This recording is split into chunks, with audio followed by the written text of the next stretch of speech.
Tendance première. Bonjour François Verhegen. Bonjour. Professeur de zoologie à Liège, évidemment, et vous nous emmenez au musée aujourd'hui. Oui. On a toutes et tous, enfin je pense, en tout cas la majorité d'entre nous, été voir un jour les iguanodons de Bernissart. J'ai dit, j'aimerais bien que tout le monde les ait vus un jour. Quand même, non ? Et j'espère. Écoutez, c'est un trésor et c'est leur histoire que j'ai envie de vous raconter aujourd'hui. À découvrir au musée d'histoire naturelle à Bruxelles. Mais complètement, voilà. Et mais moi j'ai envie de retracer cette petite histoire de leur découverte pour qu'on prenne vraiment conscience du côté exceptionnel de la collection que l'on a au musée. Et il faut remonter en 1878 au fond d'une mine de charbon à Bernissart.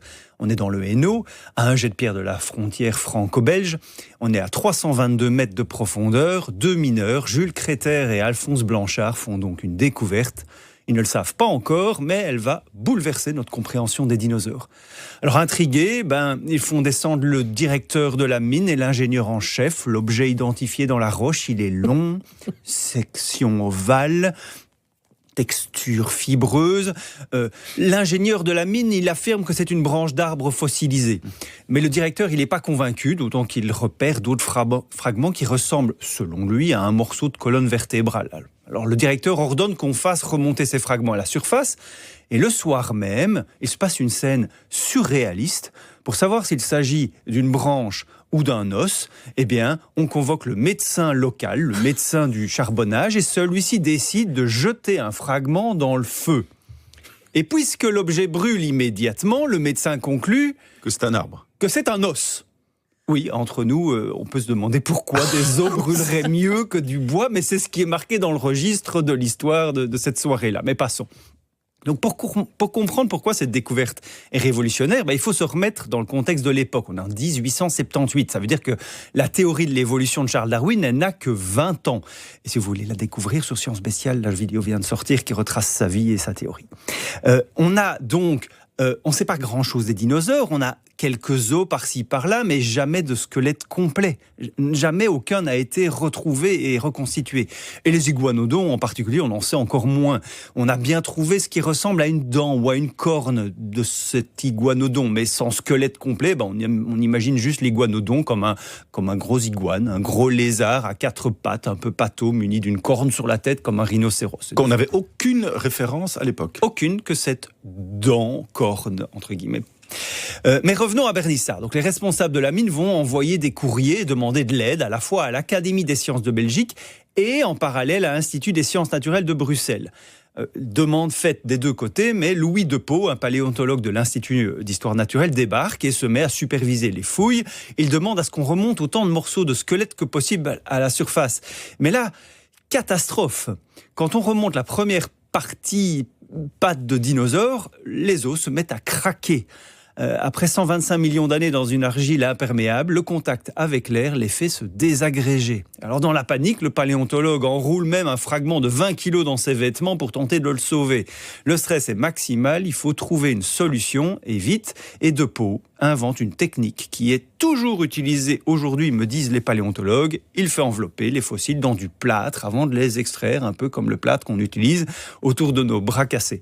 Et c'est ainsi que, durant près de 4 années, 600 blocs de plâtre pesant plus de 130 tonnes et contenant les ossements sont remontés des entrailles de la terre énuyère.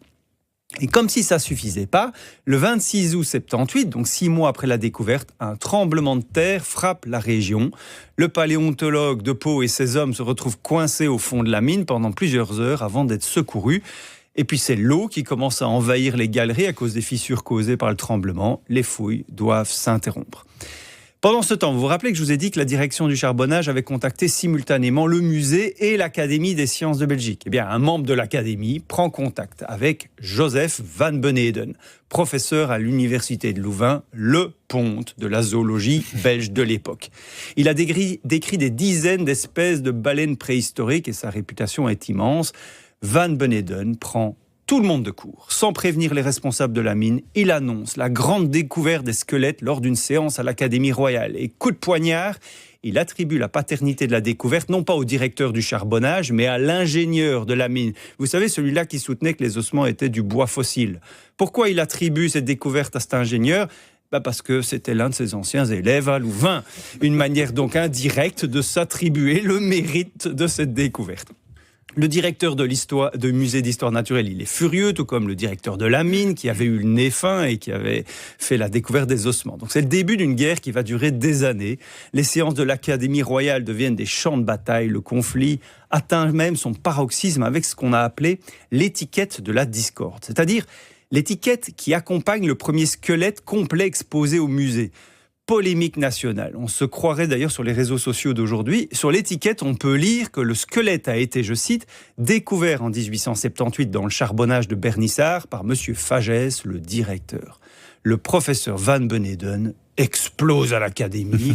Il compare ce petit directeur à un simple pêcheur qui ramène au marché un poisson inconnu.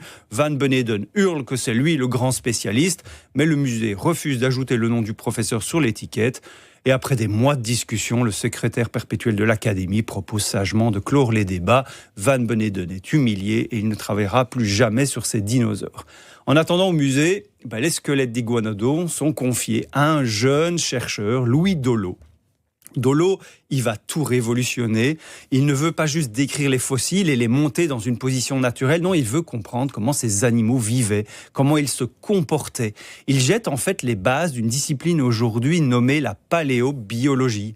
Et c'est ainsi que Dollo affirme que la prétendue corne d'iguanodon dont je vous parlais plus tôt, en fait, c'est l'un des doigts du dinosaure.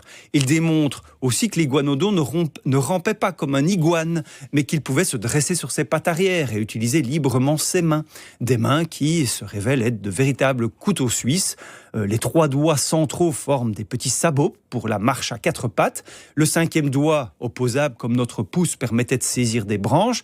Et le premier doigt, qu'on a confondu avec une corne, c'est un éperon qui servait probablement d'arme pointue lors des combats entre mâles. Au total, une trentaine de squelettes d'iguanodons étaient retrouvés à Bernissart et donc, comme on le disait au début, trône aujourd'hui majestueusement au musée d'histoire naturelle de Bruxelles. C'était la première fois au monde qu'on pouvait admirer des squelettes si complets de dinosaures. Des millions de visiteurs se sont vus défiler à Bruxelles, le musée qui a dû se moderniser pour permettre de faire admirer ces squelettes à tout le monde.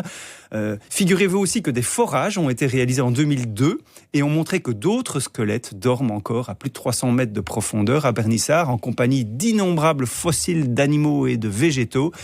Mais ces galeries ont été inondées. Et reprendre les fouilles coûterait une fortune. Alors on va se contenter de cette collection inestimable. Si vous passez un jour au musée, contemplez ces géants dressés dans leur cage de verre. Et une pensée pour Jules Créter et Alphonse Blanchard, ces 2 mineurs qui, en cherchant du charbon, ont trouvé de l'or et ont ouvert une fenêtre sur un monde disparu depuis 125 millions d'années.